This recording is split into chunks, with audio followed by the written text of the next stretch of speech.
Hello and welcome back to Modern World History. Today we're going to continue our discussion about absolute monarchs, and we're going to take a look at your Central and Eastern European countries, the Austrians and the Prussians. And so, first and foremost, in the last video we looked at the 30 Years' War, and after the 30 Years' War, there was no super powerful Central European monarchy. I mean, really, the Holy Roman Empire is completely powerless at this point, and this is because your German princes gained independence. That takes away the power of the Holy Roman Emperor. German princes independent. Okay, but there's also other things. Economically, there's going to be a big contrast between the Western Europeans who had kind of embraced this new idea of the Renaissance and urbanization and more, I guess, of an openness, and had kind of stepped away from feudalism and serfdom. But serfdom was still practiced in the East. Now, the problem with this is that serfs are going to be peasants. Really, they're farmers that are bound to land. They can't leave. And the landowners wanted them to stay in the little villages because landowners owned these villages and they owned the productivity that was, I guess, the harvest, the crops that were produced there, which they would then sell to other Europeans in the West mainly, so that they could then become super rich. So this enabled the landowners to stay rich. Enabled landowners to stay rich. Okay, so it was a system that was set in place to keep lords, the nobility, the landowners, wealthy. In turn, the landowners held a lot more power in society than they did in the West. So we looked at how absolutism was part of becoming an absolute monarch is being able to control the nobility. Well, you couldn't really do that in Central and Eastern Europe at the time. And so really there was kind of a vacuum of strong leadership. And so that's kind of where we start to look at the rise of Austria and their pathway to absolute monarchy. And it's going to start with the Habsburgs. All right, so we've already looked a little bit at the Habsburgs and the Bourbons and this dynastic feud that goes on between these two warring families in Europe. But the Habsburgs in Austria, first they started to collect a little bit more territory. They reconquered Bohemia. They end up creating a new Czech nobility that existed there instead of the Protestants. So they got rid of the Protestants that we were fighting with in the 30 Years' War and established a Czech nobility that was loyal to the Austrian crown. And then they also retook Hungary from the Ottoman Empire. So what happens here is you end up with this incredibly diverse group of territories that are under the leadership of one king. In this case, the Austrian King Charles VI is going to be the one who brings these guys together. And the only reason why they stay together is because of absolute rule. Okay? So Charles VI ends up becoming an absolute ruler and keeps all these diverse cultural groups together under his leadership. So here's the thing. My boy Charles V wanted to keep that power for Austria.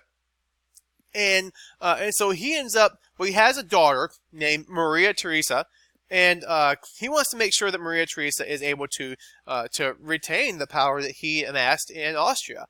And so he ends up creating a somewhat of a agreement with some of the other European monarchs where they would recognize the power and authority, the sovereignty of Maria Theresa as his heir.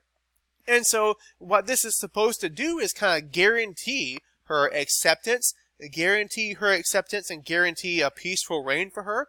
But she was not going to have that as the leader of Austria. Instead, you see the rise of a new absolute monarchy in a land called Prussia. Now, if you look down here at the map, this is Prussia. and this is Brandenburg. And the two are kind of, well, both of them are German states, and they're culturally kind of united.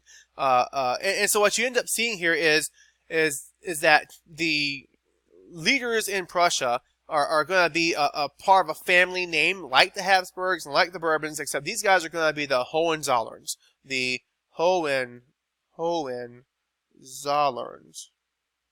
right? A German family, and they're going to come to power in Prussia. Now, first and foremost, Prussia is going to be the largest German state. It is not the same as Russia. Prussia does not equal Russia. They're not the same at all. It's a completely different place, not even the same kind of culture, not even the same kind of language, or the same kind of background. There's no relationship between the two. They sound the same when we say them. That's about the only thing. So, the Hohenzollerns are going to begin trying to unite Brandenburg and Prussia. And one of the people that do this is a young man named Frederick William, who ends up becoming what they call the elector of Brandenburg. All right, so elector is the name of their leader. After Frederick William, all the next electors are going to start calling themselves kings. So you can definitely tell just in that right there that the great elector Frederick William is going to solidify absolute rule in Prussia. So Frederick William is the great elector. They began calling themselves kings. So we're going to write Frederick. Make sure that you know this for the test. Frederick William is the great elector.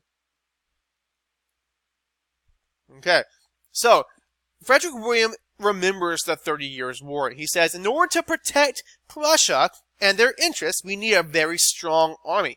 We need to have absolute power in order to keep order and protect our land. And so again, like I mentioned, you start with Frederick the Great, you start referring to yourselves as kings in this land. And also, he controlled the nobility by making them think that they were getting a good deal. All right? The nobility were called Junkers. Okay, so it looks like Junkers, but it's pronounced Junkers. Okay, that would be how it would be pronounced. And they're the nobility in Prussia, and they were given high-ranking positions in the army. So basically given control of the army that served the king. And so you control the nobility by giving them what they think they want. In turn, they're going to create a militaristic society in service to my boy, Frederick the Great. All right, so let's talk about it. Frederick the Great continued to keep up strong military. He also encouraged religious toleration. So this is probably pretty important, seeing as Germany's part of what was the Holy Roman Empire, and so this is going to be something that might help him as a ruler, really. He also believed that a ruler should be like a father figure over his people. So even though he was this absolute monarch, he thought of himself as a father figure to his people. And so this brings us to the War of Austrian Succession. So remember, we were just talking about Austria. We were looking at how Maria Theresa came to power after Charles VI. Well, the Prussian king Frederick the Great wanted to take the territory of Silesia from the Austrians. Maria Theresa defends her land. First of all, what is Silesia? It's a land that is very, very rich in natural resources such as iron and other things that might have been used for industries. And so it was a very, really critical piece of territory that the Austrians controlled. Maria Theresa defended her land against the Prussians, and she successfully rebuffed the attacks from the Prussian king. And Europe also is going to take sides in this. So obviously, it can't just be a war between Prussia and Austria. The British are going to fight on behalf of the Austrians, and the French on behalf of the Prussians. And part of the reason why the British and French are going to join the war is to get at each other as well. They're rivals. They are looking to preserve this balance of power, and so everyone wants to get in on that. And the British and French are rivals anyway, so they're going to fight against one another. And the Austrians, like I said, they prevent the further aggression, but they lose Silesia in the peace agreement nevertheless. Now, that's not where it ends. We also mentioned in one of our earlier videos the 7 Years' War. And so after the War of Austrian Succession, you're going to have the 7 Years' War, where again, basically all powerful European countries are going to get involved in this. Now, weirdly, our